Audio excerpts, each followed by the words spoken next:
अस्सलाम वालेकुम, welcome to learners point. नाज़रीन, ये माइक्रोसॉफ्ट एक्सेल की 5वीं वीडियो है लर्नर्स पॉइंट पे। इसके अंदर हम आज 3 चीज़ों को कवर करेंगे। एक कंडीशनल फॉर्मेट, एब्सोल्यूट रेफरेंस और नेम रेंजेस। तो चलिए शुरू करते हैं। सबसे पहले आते हैं नेमिंग अ रेंज। यहाँ पे मैंने कुछ बनाया हुआ है फार्मूला, ठीक है। यहाँ पे देखें, ये मैंने कुछ इस तरह से। अब जो नेम रेंज होता है उस पे बात करेंगे। देखें, जैसे नेम रेंज पहले तो यहाँ पे ये देखें, मैंने यहाँ पे क्लिक किया हुआ है तो यहाँ पे मुझे नेम बता रहा है F11, ठीक है। अगर मैं यहाँ पे क्लिक करता हूँ तो ये B6 और यहाँ पे B2, यहाँ पे A2 और यहाँ पे अगर देखें तो C2 और इसी तरह ये नेम्स बता रहा है। अब बात क्या है कि ये हर एक सेल का नेम बता रहा है। जब मैं एक से ज़्यादा सेल को हाईलाइट करता हूँ तो वो एक रेंज हो जाती है। तो एक रेंज को हम नेम दे सकते हैं, ठीक है। तो फ़र्ज़ करें, मिसाल के तौर पे मैं यहाँ से लेके यहाँ तक सेलेक्ट करता हूँ तो ये एक रेंज है और जो B3 से शुरू होती है और D5 पे ख़त्म होती है। तो ये एक रेंज है। अब इससे क्या होता है कि जैसे फ़र्ज़ करें यहाँ पे मैं लिख लेता मोटर बाइक्स हो गई, ठीक है। अगर मैं मोटर बाइक की सेल अलग से करता हूँ तो मैं एक रेंज बना देता हूँ, इसे नेम दे देता हूँ। यहाँ से क्लिक करता हूँ मोटर बाइक सेल, ठीक है। यहाँ कुछ भी मतलब इसे आप नेम दे सकते हैं। अगर यहाँ से इसकी नेम रेंज दे, या फिर ये यूँ कहें कि ये 2016 की सेल है और यूँ कहें ये 2017 की सेल है और ये 2018 की। तो इसे हम सेलेक्ट करके नेम दे सकते हैं, एक रेंज को अपना नेम दे सकते हैं। अब मिसाल के तौर पे यहाँ पे मैं इसे नेम देता हूँ सेल्स 2016, ठीक है, और एंटर कर देता हूँ। जैसे मैंने एंटर किया तो यहाँ पे ये देखें नेम सेलेक्ट हो गया। अब इससे क्या होगा कि जब भी हम कहीं पे भी कैलकुलेशन करेंगे या कोई फार्मूला अप्लाई करेंगे और हमें वहाँ पे नीड पड़ती है 2016 की सेल की, तो हम सेल्स 2016 लिखेंगे तो ये चीज़ वहाँ पे शो हो जाएगी और हम इन तीनों सेल्स को इकट्ठे ही वहाँ पे एक साथ जोड़ सकते हैं कि ये तीनों सेल्स एक नाम पे आ जाएंगे। ये होता है नेम रेंज का फंक्शन। अब नेम यहाँ पे जो हम ये लिखते हैं, इसका एक सूल होता है। आप पहले नंबरिक नहीं डाल सकते, यहाँ पे ये जो नंबर्स हैं पहले नंबर नहीं डाल सकते। आप अल्फ़ाबेटिकल लेटर से शुरू करते हैं और नंबर्स पे ख़त्म करते हैं। तो और एक और बात, इसके बीच में स्पेस नहीं होना चाहिए। जो पूरा नेम है विदाउट स्पेस आपने लिखना है। आप S 2016 लिख सकते हैं लेकिन 2016 सेल्स नहीं लिख सकते, ये एक रूल होता है, ठीक है। उसके बाद अब यहाँ पे मैंने एक नेम देखे 3 सेल्स को सिलेक्ट किया तो यहाँ पे ये मुझे नेम बता रहा है। अब आप जो नेम जो है वो एक तो इसी तरह से लिख सकते हैं, दूसरा यहाँ पे हाईलाइट करें, इंसर्ट पे जाएं और फार्मूला बार में जाएं और यहाँ पे ऑप्शन आ रहा है डिफाइंड नेम्स। यहाँ डिफाइंड नेम्स पे आएँ और इसे क्लिक करें। अब यहाँ पे आप नेम दे सकते हैं, जैसे मैं इसे देता हूँ सेल्स 2017 और कमेंट में लिख देता हूँ कमेंट बॉक्स में कि सेल्स बाय, ठीक है, रहीम अली, और ओके कर देता हूँ। अब यहाँ पे आता हूँ और हाईलाइट करता हूँ। अब एक और चीज़ ध्यान में रखें कि मैंने 2018 को भी हाईलाइट किया हुआ है और यहाँ पे आके से नेम देता हूँ सेल्स 2018 और इसे कर देता हूँ सेल्स बाय अब्दुल रहमान और ओके कर देता हूँ। अब यहाँ पे मैंने जब देखा कि सेल्स में 2018 मेरा टाइटल था और वो भी मैंने इसके अंदर ऐड कर दिया। अब मुझे इसकी रेंज चेंज करनी थी, तो उसके लिए मैं क्या करूँगा, यहाँ पे आऊँगा ऐसे, ठीक है, नेम मैनेजर में आए, फार्मूला से नेम मैनेजर में आए और सेल्स 2018 को सिलेक्ट करें और इसे एडिट करें और यहाँ से रेफर्स टू, ये जो नेम दे रहा है यहाँ पे रेफर्स टू पे क्लिक करें और ये देखें जैसे मैंने रेफर्स टू पे क्लिक किया तो ये पूरे जहाँ पे मैंने पहली रेंज दी हुई थी ये वहाँ पे हाईलाइट पहले से किया हुआ है। अब आप यहाँ से वो 3 सेल हाईलाइट करें जो आप इसे रेफ़र करना चाहते हैं और फिर इस बटन पे क्लिक करें और यहाँ से ओके कर दें। तो ये हो गया। अब यहाँ पे आते हैं पहले सेल पे और इसे एडिट करते हैं और इसे मैं देता कमेंट लिखता हूँ सेल्स बाय रविंदर कुमार, ठीक है, और इसे ओके कर देता हूँ और यहाँ से इसको क्लोज कर देता हूँ। अब वापस होम पे आ गया। अब यहाँ पे मुझे एक फंक्शन टाइप यहाँ पे इसे, ठीक है, मैं इसे इस तरह कर देता हूँ और यहाँ पे मुझे इन तीनों सेल्स की कैलकुलेशन करनी थी। यहाँ फिर मैं इस विंडो पे आता हूँ, चार्ट्स की विंडो पे, और यहाँ पे आता हूँ और मैं चाहता हूँ कि वो जो मैंने इस शीट पे यहाँ पे इनके जो नेम्स रेंज किए हुए थे वो यहाँ पे लिखने और यहाँ पे आके मैं करता हूँ सम का फार्मूला और ब्रैकेट स्टार्ट। अब मुझे वो सेल लाने थे तो उनको यहाँ पे बुलाने के लिए एक तो आप नेम लिखें उनका, ठीक है, नेम लिखें और देखें ये सेल्स 2016, सेल्स 2017 और 18 आ गया।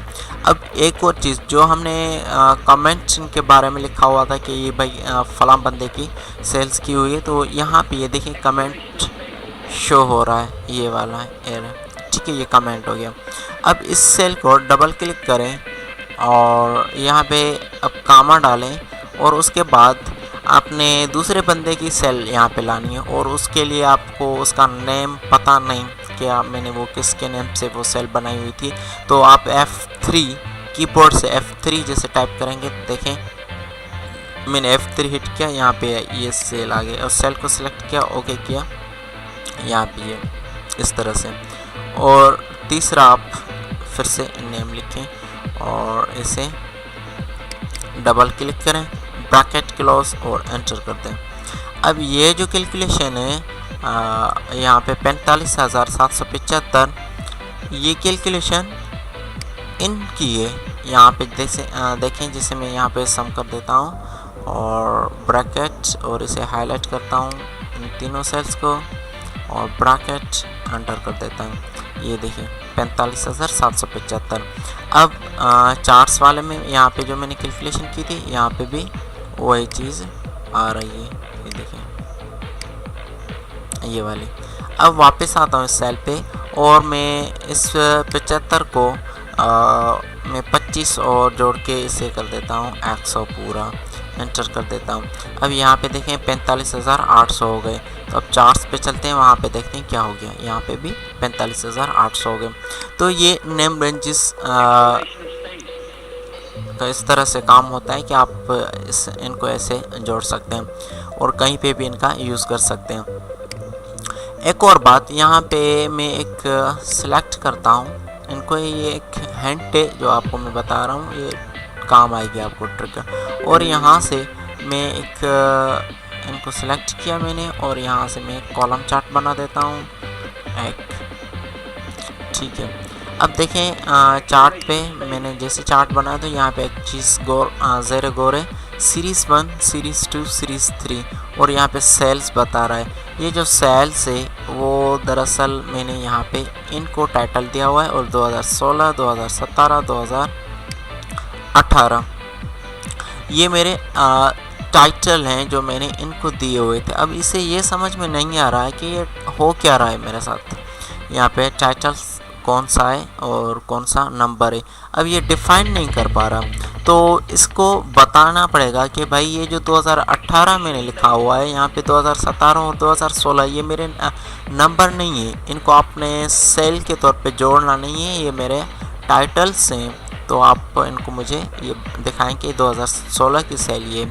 अब यहाँ पे देखें, उसके लिए क्या करेंगे, ये देखिए ये जो नंबर है यहाँ पे लिखा हुआ है लेफ़्ट साइड, अब ये इस तरफ जाएगा राइट साइड। अगर आप यहाँ पे देखें तो एस जो अल्फ़ाबेटिकल चीज़ें हैं वो इस तरफ से शुरू हो रही हैं और इस तरफ जा रही हैं, और अगर आप नंबर्स को देखें तो वो यहाँ से शुरू होकर इस तरफ जा रहे हैं। तो इस चीज़ को एक्सेल इसी तरह एक्सेस करता है। अब मैं इस चार्ट को वापस डिलीट कर देता हूँ और इनको मैं नंबर्स बना देता हूँ, यानी कि इनको इस तरफ बुला देता हूँ। तो उसके लिए मैं क्या करूँगा, यहाँ पे डबल क्लिक करूँगा और कीबोर्ड में एक बटन है एंटर से पहले जैसे आप उसे प्रेस करेंगे तो वहाँ पे देखें एक सैंपल आ जाती है, और फिर से इन तीनों को आप इसी तरह सैंपल में उस तरफ भेज सकते हैं और एंटर कर देते हैं। अब देखें जैसे मैंने सैंपल लगे तो 2018 यहाँ से यहाँ शिफ्ट हो गया और 17 भी इसी तरह। अब मैं वापस इनको सिलेक्ट करता हूँ और इंसर्ट पे आता हूँ और यहाँ से कॉलम चार्ट बना देता हूँ। अब जैसे मैंने कॉलम चार्ट बनाया, यहाँ पे देखिए 2016 का शो कर रहा है, यहाँ पे 2017 और 2018, और यहाँ पे प्रॉपर 3 चीज़ें रखी हुई हैं, मोटर बाइक, कार्स और यहाँ पे जो है क्यू मोबाइल्स। अब सेल्स ख़त्म हो गया है, ये देखें इसके ये इस हवाले से।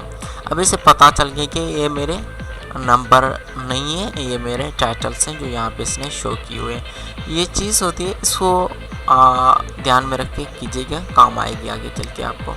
ठीक है, अब चलते हैं एब्सोल्यूट रेफरेंस पे। अब एब्सोल्यूट रेफरेंस पे यहाँ पे मैंने इनका टोटल निकाला हुआ है सम के थ्रू। ठीक है, अब यहाँ पे मुझे इनका परसेंटेज शो करना था।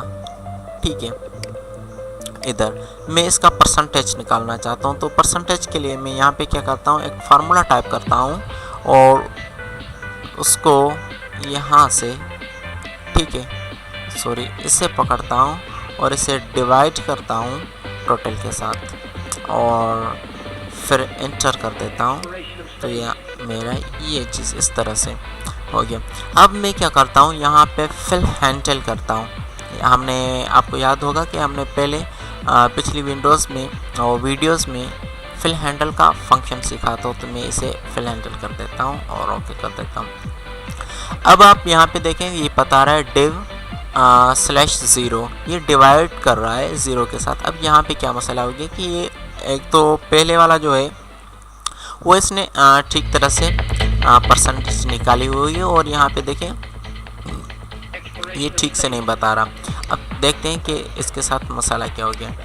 अब वापस आते हैं फार्मूला टैब पे और यहाँ से कर देते हैं शो फार्मूला।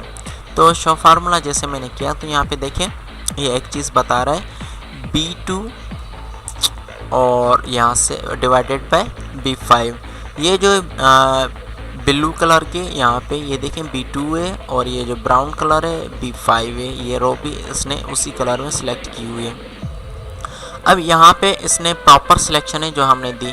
अब जैसे आपको पता होगा कि वो जो हमने पहले की थी फिल हैंडल, ठीक है, वो रिलेटिव रेफरेंस कहलाती है। रिलेटिव रेफरेंस मतलब जिस रो में हो उसी रो को आपस में जोड़ो। अब यहाँ पे मैं आ गया, देखें तो जैसे मैंने यहाँ पे देखें सिलेक्ट कर रहा हूँ तो यहाँ पे ये दोनों रो इसने सिलेक्ट की हुई है। अब इस पर क्लिक करता हूँ तो एक रो वो ये हो गई, ठीक है, रो 2 रो से 3 रो में आ गया, और यहाँ से 5 रो से 6 रो में चला गया, लेकिन इसने कॉलम चेंज नहीं किया, कॉलम B रखा हुआ है। अब यहाँ पे B3 B2 से आ गया B3 में, और B5 से आ गया B6 में। अब B6 क्या है, B6 खाली है, तो इसे 0 से डिवाइड नहीं कर पा रहा। अब यहाँ पे आए तो देखें B4 इसने ठीक तरह सिलेक्ट किया हुआ है, और यहाँ पे B5 इसे करना था लेकिन इसने किया हुआ है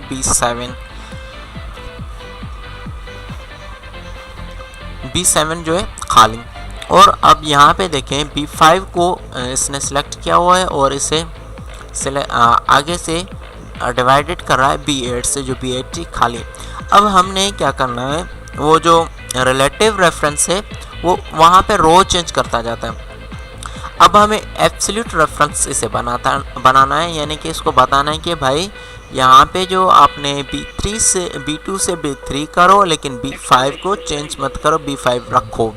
तो वापस चलते हैं, उसके लिए यहाँ पे आते हैं और इससे डिलीट कर देते हैं और फिर से फार्मूला टाइप करते हैं। यहाँ पे आके मैं इसे थोड़ा जूम कर देता हूँ।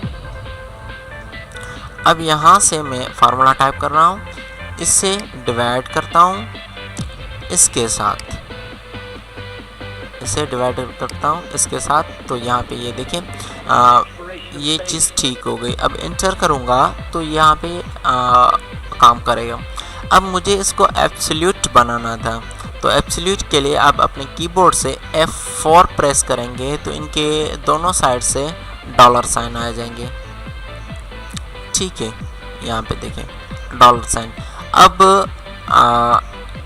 एक और चीज़ बताता हूँ मैं आपको यहाँ पे। अब देखें कि फ़र्ज़ करें आपने ये जो है B5 को B6 में चेंज करना था और कॉलम यही रखना था। यहाँ से चेंज हो या ना हो, लेकिन आपने समझें कि आपने रो चेंज करनी थी। ये जो 5 है, 5 बदले 6 को, 6 बदले 7 को, 7 बदले 8 को। लेकिन ये जो B यहाँ पे आप ये जो कॉलम है B कॉलम चेंज नहीं होना चाहिए। तो उसके लिए आप क्या करेंगे, इसे शिफ्ट 4 प्रेस करेंगे। यहाँ पे B से पहले शिफ्ट 4 प्रेस करेंगे तो यहाँ पे देखें वो डॉलर साइन आ गई जो मैन्युअली मैंने टाइप की हुई है। ठीक है, इस तरह से आप इसे एब्सोल्यूट रेफरेंस बनाएंगे। अगर आप चाहते हैं कि मेरी B कॉलम जो है वो बदले C को, C बदले D को, D बदले E को, लेकिन यहाँ पे जो ये 5 है वो C5 हो जाए, यहाँ पे आए तो D5 हो जाए। तो आपने क्या करना है, यहाँ 5 से पहले यहाँ पे आपने शिफ्ट 4 यानी कि ये डॉलर साइन दे देनी है। अब यहाँ पे जो होगा B बदलेगा D को, D बदलेगा E को, लेकिन ये जो 5 होगा वो नहीं बदलेगा। तो इस तरह से आप टाइप कर सकते हैं। अब यहाँ पे मैं F4 करके इन दोनों को डॉलर साइन दे देता हूँ और फार्मूले को करता हूँ इंटर। अब हम फिर से फिल हैंडल करते हैं, देखते हैं क्या रिजल्ट्स आते हैं। देखें अभी ये रिजल्ट्स ठीक हो गए। अब यहाँ पे वापस मैं शो फार्मूला करता हूँ तो देखें इसने क्या किया, B को बदला 3 में, B3 में, B3 को बदला B4 में, B4 को बदला B5 में। यहाँ पे देखें, लेकिन यहाँ पे जो B5 है वो नहीं बदला, वो इसने चेंज नहीं किया।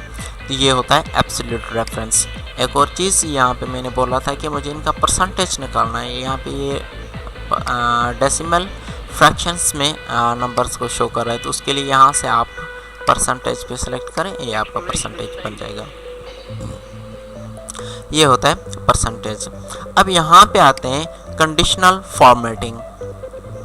कंडीशनल फॉर्मेटिंग मिसाल के तौर पे यहाँ पे मैंने सेल की हुई जनवरी और इसे मैं कर देता हूँ 2017 और इसे कर देता हूँ 2018। ठीक है, ये मेरी 2017 जनवरी मंथ की सेल है 650 और इसमें कर देता हूँ मैं 700 पूरे। ठीक है, एंटर कर देता हूँ। अब मुझे ये डिफरेंस देखना है यहाँ पे कि मैंने पिछले साल 2017 में के बदले 2018 में कितनी ज़्यादा सेल की है या कितनी कम। तो उसके लिए हम क्या करेंगे, इस नंबर्स को माइनस करेंगे इनमें से। ठीक है, तो यहाँ पे आते हैं और इसे सिलेक्ट करते हैं और माइनस करते हैं ये वाले नंबर और फॉर्म एंटर कर देते हैं। ठीक है, या फिर आप इस तरह भी कर सकते हैं, इसे सिलेक्ट करें और इनको सिलेक्ट करें, अब माइनस करें ये वाले।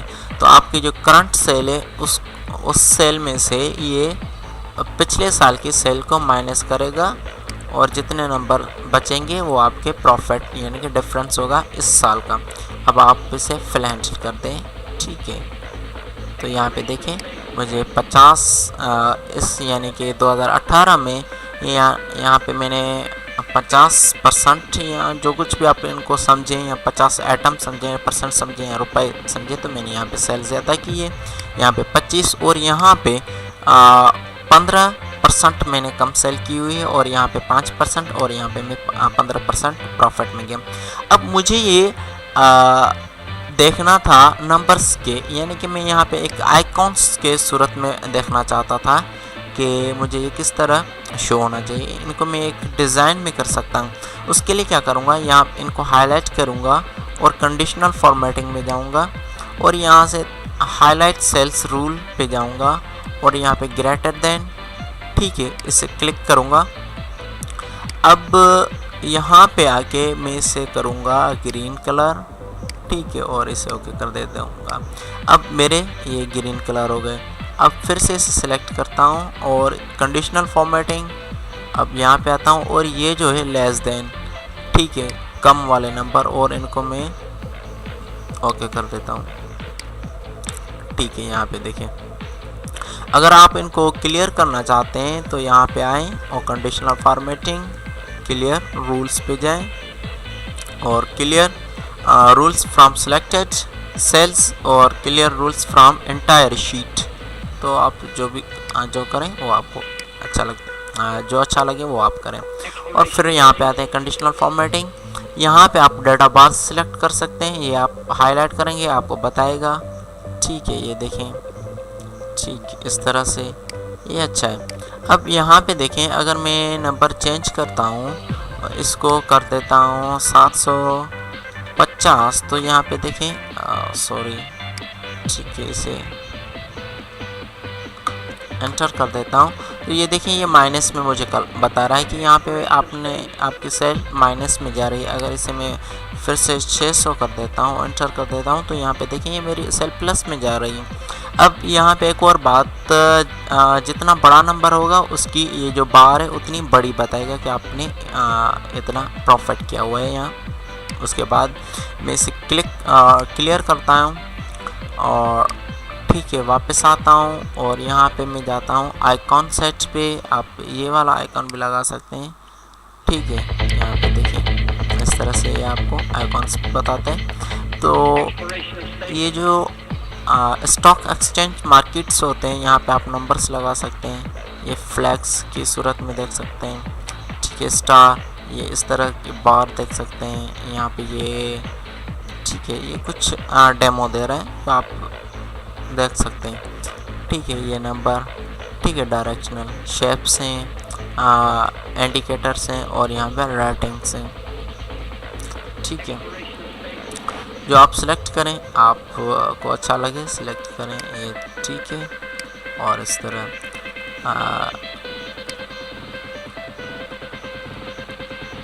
ठीक है, इस तरह। अब इनको एक रेट दिया हुआ होता है, सेटिंग की होती है, तो ये उस सेटिंग पे काम करते हैं। और इसे मैं पूरे 700 कर देता हूँ, तो देखें ये 50 और इसे 850 कर दो, तो ये देखिए 150% ऊपर जा रहा है, ठीक है। ये होता है, इसका फंक्शन होता है, ठीक है। इसको कहते हैं कंडीशनल फॉर्मेटिंग। नाज़रीन, ये वीडियो मैं यहीं पे ख़त्म करूँगा। उसके बाद जो हम बात करेंगे अगली वीडियो में, मैंने यहाँ पे एफ फंक्शन, सब टोटल और वी लुकअप पे बात करेंगे। ये 3 चीज़ें मैं अगली वीडियो में कवर करूँगा और उम्मीद करता हूँ आपको ये वीडियो पसंद आई होगी। अगर आपको वीडियो पसंद आई है तो इसे लाइक और अपने दोस्तों के साथ शेयर ज़रूर कीजिए। थैंक्स फॉर वॉचिंग एंड अल्लाह हाफ़िज़।